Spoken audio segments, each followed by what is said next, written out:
Hello, guys, and welcome back to the Network Podcast. This is episode 15. My name is Sebastiano Villano, and today I'm not joined by Joseph Inzano because he's unfortunately enjoying his life in Florida. I'm joined with the special guest, Alex Park. Hey guys, what's going on? I'm Alex. I am an incoming sophomore at Boston College studying computer science and finance. I'm good friends with Seba. We go back a long time now. Met while playing club soccer together, and yeah, we've been boys since. Yeah, the East Brunswick Predators days. Shout them out. All right, so we're just gonna get right into it. We're kind of gonna talk a little bit about a little bit of everything this episode, but we did go on a little over a week long trip to San Francisco. Just we got back 8 days ago, so we're probably gonna talk about that a lot and just whatever comes up. But as always, we're gonna start with overrated or underrated. First is public transportation. Alex, how you feeling about public transportation? Hey man, you know me. The entire trip, I was telling you how much I'm a big public transportation aficionado. I think it's underrated for sure. Definitely underrated because people often forget how cheap it is, how convenient it is, and the system, it may seem super simple, but to get something that complex across an entire city to work is a pretty big feat. So I'll give it an underrated. Yeah, I'm gonna agree with you with underrated. Particularly, I think trains are underrated. Just because personally, it's not that I don't mind driving, but the fact of like going somewhere and me having to drive for however long, 30 minutes an hour, I feel like kind of puts me off going certain places. And trains, they're not too expensive at all. They're pretty cheap.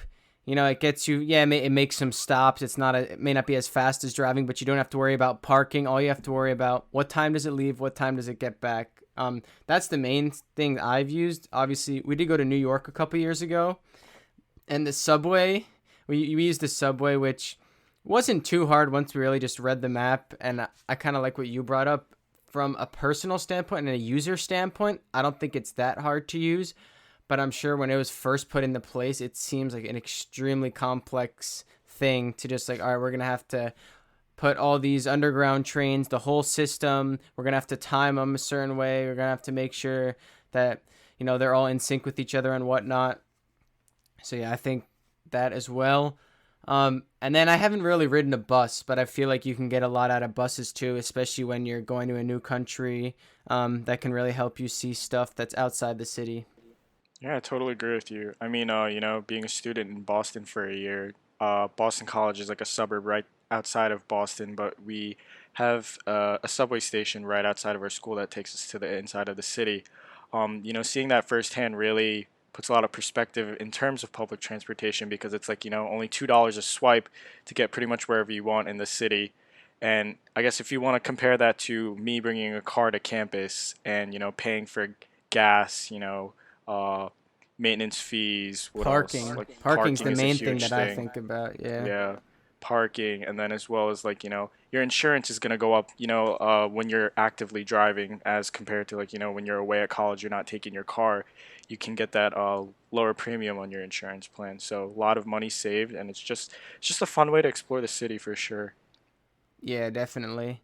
So we're both gonna agree public transportation underrated. The next thing is baseball games, but before I ask you, Alex, I gotta say a public apology to everyone on our sports episode. What I said about baseball. I said some pretty bad things about baseball, saying how boring it was, saying that if you watch it, you're a loser. And I think on our Instagram story, I said, what's more interesting, watching a baseball game or watching paint dry? And while many of you agreed that watching paint dry was more interesting, after going to a San Francisco Giants game, I gotta say that, in my opinion, baseball games are underrated. What's your opinion on them, Alex? Definitely underrated. I take the same kind of approach as you. It's been a while since I've been to a baseball game. Diehard Yankees fan here, though. But yeah, going to that San Francisco Giants game in Oracle Park out in SF last week was really good experience to really, sit back with some friends, enjoy some overpriced food. But yeah, beautiful views under the lights, seeing all these stars play and just the excitement of, people hitting home runs, even the opposing team hitting a grand slam. It's kind of crazy too. But yeah, definitely think it's underrated. Yeah, I agree with you. I when I first talked about it in the sports episode, I was kind of thinking watching baseball games from home, which I still think is kind of boring, but not as boring as I initially thought. But yeah, going to a baseball game really put it in perspective, and just the tickets are extremely cheap too, especially because there's so many games a season. So yeah, if you want to get closer to the field, tickets are more expensive. But with baseball, I don't even think that it's that much of an issue at all being far away, because it's not like other sports where you're trying to constantly find the ball. Or I think of hockey, it's really difficult to find the puck. But when you're with baseball, you kind of know what to expect. You know when the pitcher has it. You know when he's gonna pitch. You can. It's pretty easy to see if the batter hits or anything like that. And just the atmosphere, the excitement in the ground. I really like the Oracle Arena itself too. I thought it was a really nice stadium, and it was a good experience for my first Major League Baseball game. So I'm gonna have to go with underrated too. Totally agree with you, man. All right, for our third one, we're gonna go with new friends or making new friends. What do you think about that?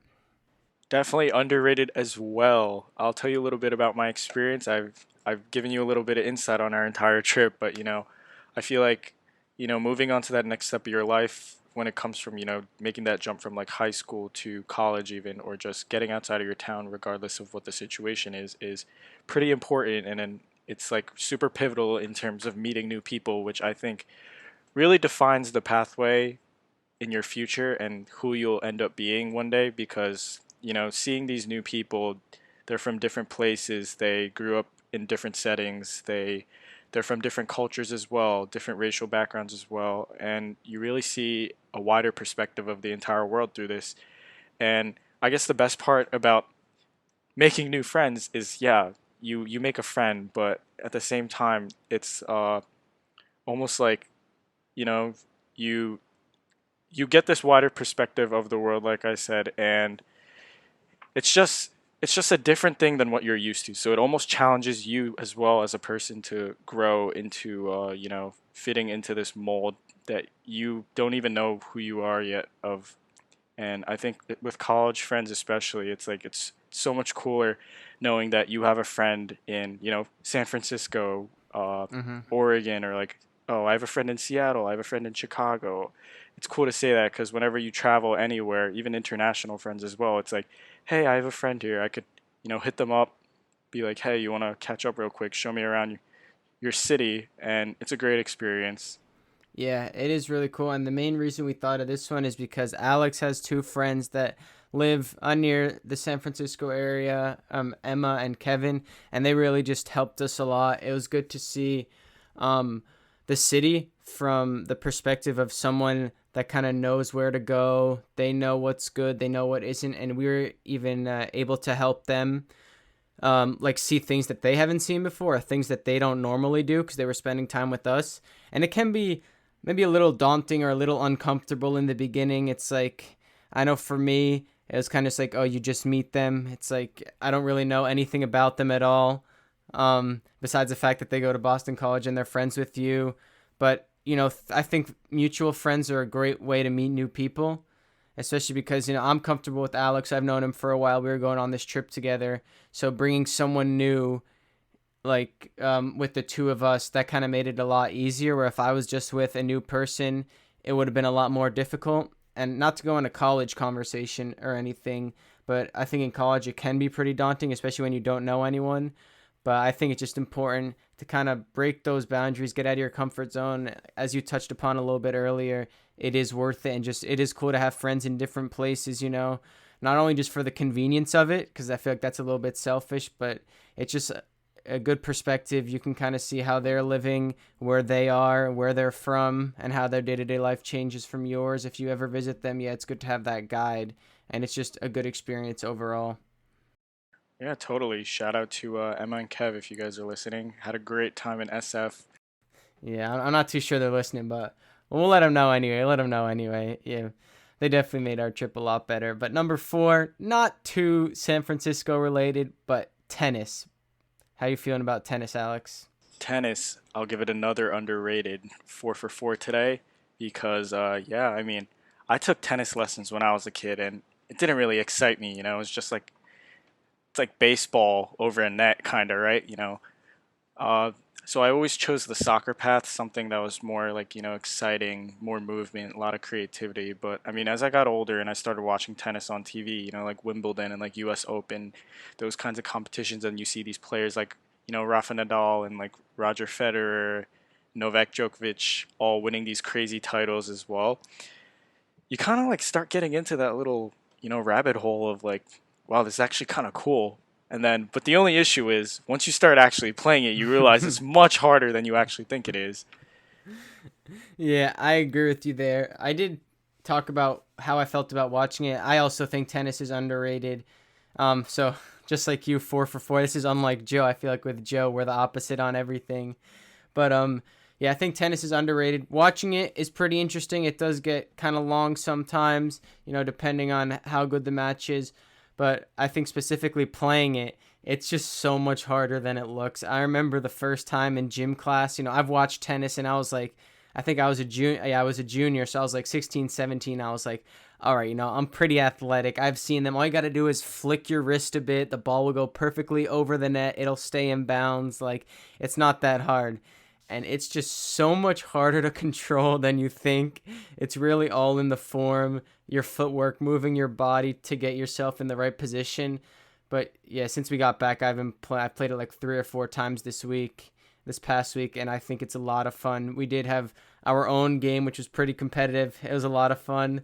Definitely a good time. Yeah. Yeah, and it's a great workout too, good cardio, and I definitely want to keep playing some tennis. I think it's an underrated sport. If anyone's listening and you haven't tried tennis, just go get a friend. It doesn't even really cost that much. Just get some cheap tennis rackets, or if you have some laying around, and just try it out. It's really a lot of fun. Yeah, definitely recommend it. Good way to get some exercise and, break a sweat if you need it. Yeah, and so far we've all been underrated, and I feel like we're going to be underrated for this as well. This is our fifth and final one, which will get us talking about our trip a little bit more. San Francisco. Alex, what are you going with? Just one word, underrated. Don't have much more to say than that. Don't have much more to say. It's all self-explanatory. Yeah, I'm also gonna go with underrated, and then we can just talk a little bit about it, or just talk about our trip in general. But yeah, I didn't really know what to expect going to San Francisco at all. It really just came to be. Alex and I, we were out for dinner in Princeton, probably about like 6 weeks, a month to 4 to 6 weeks before we actually went on our trip. And like this was a summer after first year of college, kind of COVID. We haven't really experienced that much. I mean, you did go on campus. Me personally, I really didn't experience that much at all. I kind of told you, it felt like my life was been on pause because I was just like working, still at home, sitting at my desk most of the day, not doing too much. And you were just like, yo, do you want to go on a trip somewhere? I was like, yeah, sure. I was like, I don't know, somewhere out west, maybe San Francisco. It threw out some cities, threw some cities out there, and we kind of just did a little bit of research, landed on San Francisco pretty quickly, tried to get some suggestions, and I think it was probably the best decision we made. Yeah, definitely. Probably one of the best vacations I've had in my entire life so far, especially given the fact that we were allowed. It's like my first time really going without my family and by myself. So that definitely made it a lot more fun. But yeah, I mean, overall, that spontaneous trip turned into a great memory. So hopefully more of these in the future as well. Yeah, it really did a lot of things. I mean, for me personally, it was also the first trip without my family, and this was probably the most time I've spent without my parents because it was like 8 or 9 days without them. Pretty much, we were on our own, and it was good to feel that sense of freedom, especially because, as I mentioned before, I was at home for college, so I didn't really get to experience that freshman year feel of like I'm on my own for the first time. This is how it's going to be. I got to adjust to it. I'd never really adjusted to it. This was like just the first time, and I did really enjoy that freedom, kind of just to do whatever you want. My parents might not enjoy me saying this, but just not having someone that's constantly telling you what to do. And even when I do need the nagging sometimes, or just a push in the right direction, it was good to kind of have a break. And you did have to work there, unfortunately, online, but just for me to get a week off of doing nothing, and just in the mornings while you were working, I could just relax And then in the afternoons, we'd just go out, maybe hang out with Kevin or Emma, who we mentioned. Always get a really good meal. It was really refreshing and just for me a good reset button. And we talked about this as well. It was pretty motivating while we were there too. Yeah, definitely motivating. I think after a summer of pretty much just working from home, for me personally, staying at home as well, I kind of get your perspective as well. I think really getting out of home and getting put into a different environment like that really like opens your eyes up to like what's really out there and like how awesome it is in these other cities and other places, even the other coast of your entire country, which is pretty awesome. Weather was definitely a big surprise for us, but we always like a little surprise in there. But in terms of everything else, yeah, I guess it is really motivating because it's like kind of pushes you to be like, hey, I gotta work harder if I want this to be like a regular thing. I'm having a great time, but as you said at the end of the trip as well, it's like almost like the perfect timing. A week of vacation is like the perfect timing regardless of where you go because it's like enough time for you to really relax and take everything in that's around you, and but it's also good enough time for you to really be like at the end of the trip like, hey, like this has been awesome, but with everything that I've experienced here, I'm ready to get back to work with this new, fire in me. Like, hey, this is awesome. Let's do it again. Yeah, definitely. Um, the weather is one thing. I feel like that kind of made me going on this trip made me think about my future a little bit, both shorter term and longer term. I feel like the weather kind of made me realize that I don't need the heat or like the maybe if I was going to say I don't need the four seasons at all. Maybe if I lived there the whole year, I would want to experience it. But it was kind of just, it never really reached above 70 where our hotel was in Union Square, the Grand Hyatt, which was this is my second time staying at a Hyatt. Very nice hotel. Um, it was really nice and sunny. Unfortunately, we never got to see the Golden Gate Bridge because we didn't know it was pretty much once you passed a certain part of San Francisco, it was just foggy the whole way. And it wasn't the whole city because by our hotel, as I mentioned, it was sunny. Then you passed a certain point and it was just foggy. You couldn't really see anything, which sometimes it was a bit depressing being gray, but the weather, the nice breeze did feel really refreshing. And as I mentioned before, it did make me think a little more long term, like, could I see myself living here in the future? And just, maybe not the whole time, but maybe for like a few years after college, or if I ever got the opportunity to go to a city like San Francisco, or just another city like General, which I'm kind of unsure about. This kind of just showed that, cities across the world, especially the bigger ones and in America, they have a lot more to offer than you think. And that's the great thing about cities, not just having a lot more to offer, but you kind of never really know what you're going to find. And they're so vast and there's so many different activities that you can find something for you and something that suits your needs and whatever you like. Um, Yeah, definitely agree with that. I mean, going in, we had a whole notes list of everything we wanted to do, which was obviously a majority of it was like the general, San Francisco tourists kind of like must sees, but also getting that perspective from like the local perspective from Emma and Kevin and even your cousin as well was mhm. super nice because it kind of varied that as well. Like we really got to see like what the true San Francisco culture is really about. And I think it was a good mix of that, and I really enjoyed every aspect of the entire trip that we were able to take in. And I think that yeah, we had 8 days, but there were still so many things that we could have done. Yeah, an eye-opening experience for me was definitely just the fact that it was just a break for me. I talked about the mundanity of life rather, kind of the past year and a half, and because of ShopRite too, I was either at school working at ShopRite or doing both. So just to have a whole week off made me realize how important that is. So my advice to anyone listening, it doesn't have to be as extravagant as going to San Francisco, going to the other side of the country for 8 days with your friend. I would say like if you're ever really stressed or you haven't like treated yourself in a while, try and find a friend or a group of friends. Just go somewhere, even if it's for a weekend. It doesn't even have to be that far. Just kind of get away from what you're used to And it's nothing wrong. I was going to say get away from your parents. And, people might take some offense to that, even my parents. But sometimes people just need a break from each other, especially, I'm sure a lot of people listening have been cooped up in the house for a while and spending time with a lot of the same people, regardless of how much you love them. It can just be difficult just because you spend so much time together. So I think just going out there, even for a few days, relaxing, not worrying about your usual schedule things. Like, even I'm pretty big into exercise and working out, but on this trip, it kind of just took a break from that, and it felt good to not constantly have that thought in the back of my mind, like, oh, I have to eat a certain way, or I have to make sure I work out today, and that it was kind of good just to have a full reset with that, and I think that was really important.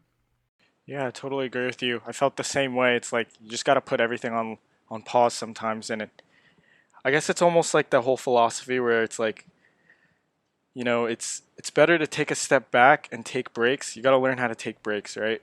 I Hmm. think that's another big idea in life that most people fail to realize. It's not always about work, work, work, work 24/7. Got to be productive all the time. I think the rest is just as important as the work. And in the long term and long run, in the future as well, rest is super important for you to produce those results for when you come back from the rest. Yeah, and when you said that, that made me think of something actually, not necessarily about our trip, but just about kind of the way our society is moving in general, especially on social media. It seems like people are trying to portray this idea that you have to work 24/7. You have to stay up late. You have to get like only a few hours of sleep a night in order to outwork everyone else and achieve your dreams. And I just don't think that's true at all. I think it's kind of a dangerous message to portray. Because if you think about it, even the people that preach this, they're there could be some people that are working hard every hour that they're up, but even if you think of an 8 hour workday, no one is working hard for 8 hours every day. Or I want to see the majority of people, because I'm sure some jobs are harder than other for sure. And I might not have that experience or that I haven't witnessed it firsthand, but with some jobs I've seen and just some things I've heard, not everyone or most people are not working hard 8 hours a day every day they go into work. And there's nothing wrong with relaxing and just taking your mind off things. And that was kind of saying, you see mostly on TikTok, those people are like, oh, you got to grind. You got to stay up later, everyone else. Well, everyone else is getting like 8 hours of sleep. You're you're recording a podcast. You're working on bettering yourself. You're reading. And it's just like, you don't need that. It's like, you can find a good balance with everything. A good night's sleep is really important, which I think I talked about when Joe was on last time. Um, you can still do everything you want, but still getting good sleep, just finding times when you have the most energy and then doing your most important tasks. Then I think you don't have to worry about just, oh, always working hard, going on, go, go, go, go. I think when you step back, that can be more beneficial than trying to go as hard as you can 24/7, because if you try and put in your head that you want to go hard all the time, it's not possible. So if you just in your mind think, all right, if I rest for 30 minutes, then I can actually focus for the next 30 minutes. Whereas if you say, oh, I'm going to work hard for an hour, then you're less likely to do that just because it's more of a daunting task. It's more difficult. It's harder for you to keep focus. Yeah, I totally agree with you on that as well. I think, yeah, you said it. Having that balance and making sure you know that, fine line of what's too much or what's too little is also very important because at the same time, yeah, you don't want to be working too hard, but you also got to be pushing Efficient. your limits and, like, yeah, efficient, as you say. Yeah, definitely. And there's no shame in needing to take a step back or needing to take a break.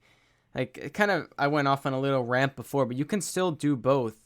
You can work hard, and then maybe when you take a step back, that's when their ideas kind of flow. Because as Alex mentioned earlier, going on this trip made both of us feel a little bit more motivated, kind of in the sense that, this was a nice trip. If we work harder, get more money, we can do this in the future. But also, just like, this was a nice change of pace, made us think a little bit more. We didn't have to worry about our usual responsibilities. Our mind was kind of freed up to think about other stuff, whether that be personal projects or just bettering ourselves or whatnot, just the future in general.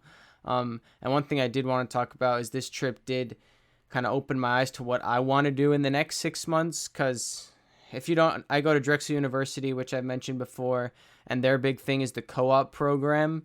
And that's what I'm going to be on the next 6 months. It's basically just an internship for the next 6 months. I won't be taking any classes, and I kind of thought that maybe I'd want to stay home. It would be good.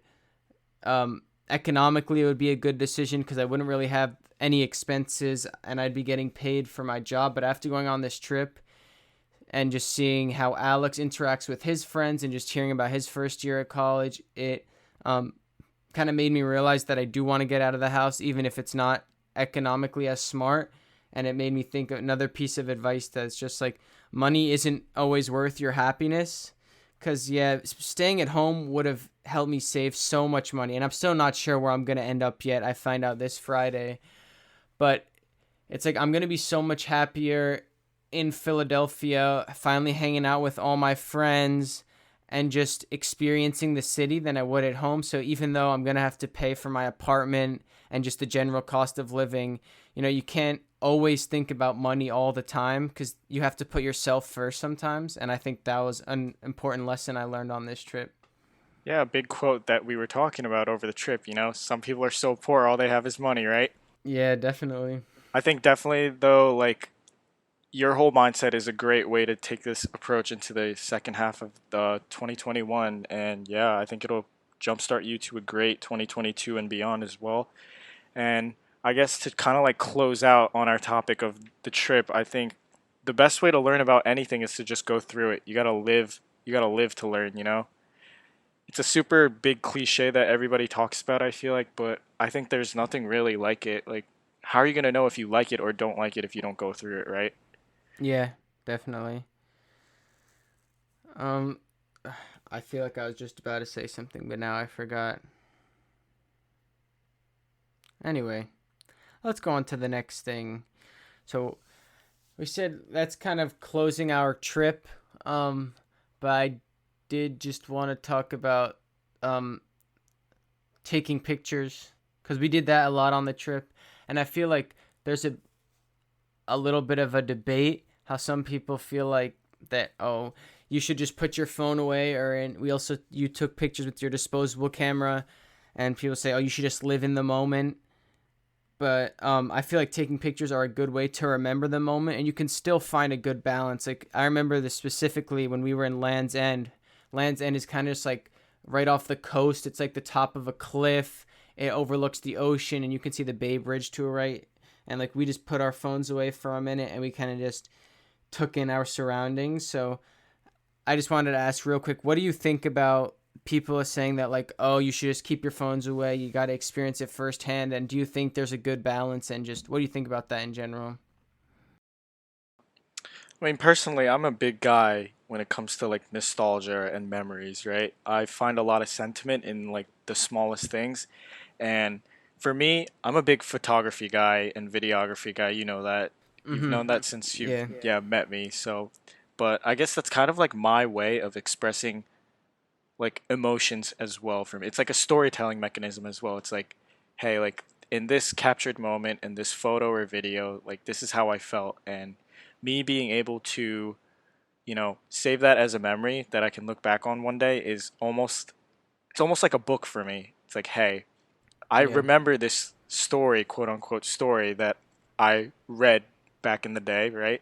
This Mm-hmm. experience that I had, and I felt really happy in it. So, I'm gonna go into my camera roll or my photo albums or whatever and look at these photos, and everything personally just comes back to me, like all the feelings I was feeling in that moment during that weekend or trip or whatever it was. And I feel like, yeah, there is a good time and place as well for you to really put down your phone and just really suck it all in and take everything in front of you.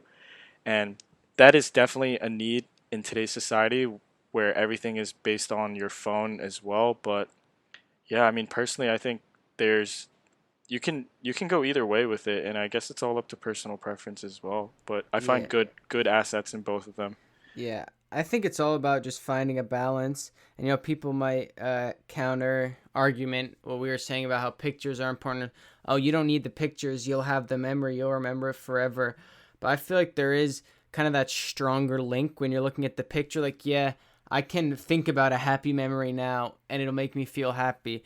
But I feel like it's just so much stronger if I look at a picture or a group of pictures and then I can really visualize the moment better and feel how I was feeling in that moment. Or videos especially. I feel like watching videos from like just good moments you have, or like Snapchat memories always come up. It's like a year ago today you were doing this. I feel like that's always good to look back on things. And personally, I don't think that taking pictures is a hindrance on it, but I also think you don't want to have your phone out or the camera out the whole trip. Like I said right when I started this, just balance is important. So yeah, take the pictures, make sure you have those memories to look back on going forward. I'm sorry, just to look back on in general. But I think it's equally as important just to put it away for like a few minutes and just be present in the moment now and just kind of take in your surroundings and just all that stuff. And I know this sounds like we're we're sounding like we're pretty wise after we went on our first trip. I don't want to sound like that, but I feel a lot more relaxed, and I feel like I learned a lot about myself and about life. Well, I know I'm only 19. I definitely have a lot more to learn. I did feel like this was a really good learning experience and just a great experience in general.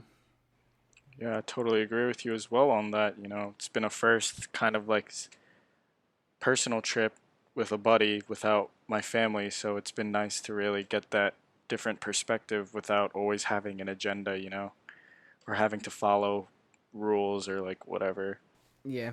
And I just have one more story I want to tell that isn't about San Francisco before we wrap up this podcast. Before I get into that, Alex, is there anything else that you want to talk about, either about our trip or just anything in general, a question or anything, any topic?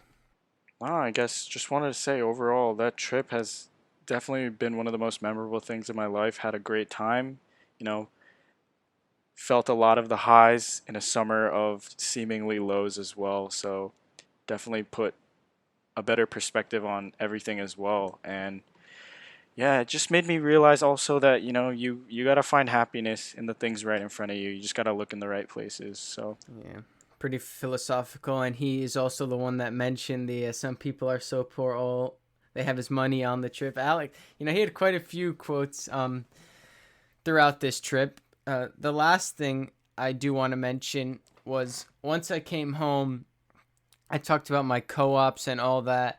So I had to go on an interview in Philadelphia, and I feel like I learned the biggest lesson of never judge a book by its cover. I know that's a cliche saying, but I'm going to explain it more. So I had an interview that was kind of up in North Philly, which it's not as nice as kind of University City where Drexel is.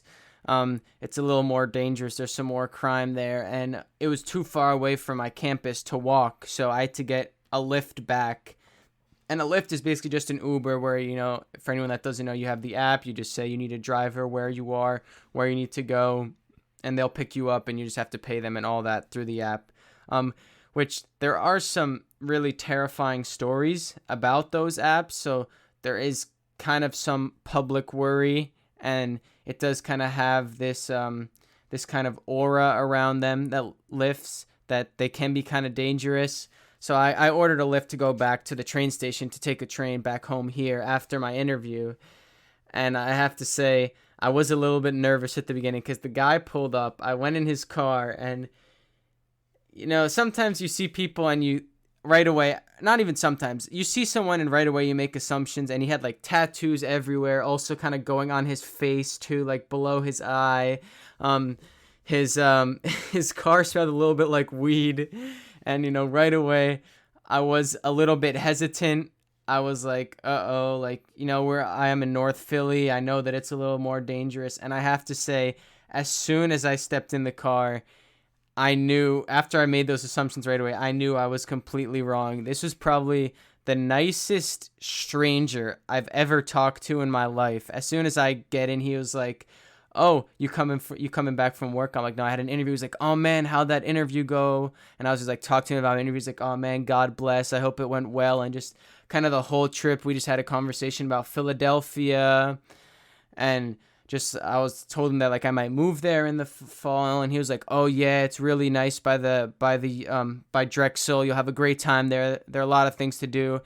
And it was kind of a small moment, but that kind of opened my eyes a little bit. That I was like, man, I feel like if more people were kind of just like judge people first by what they said and not what they look like, I feel like I feel like saying that would make the world a better place is kind of cliche, but it would. And I know it's also like a cliche lesson, but it did kind of like stick with me even almost a week later, because right away I was kind of like iffy about it and hesitant, as I mentioned, but I knew right away that I made a mistake by initially judging him.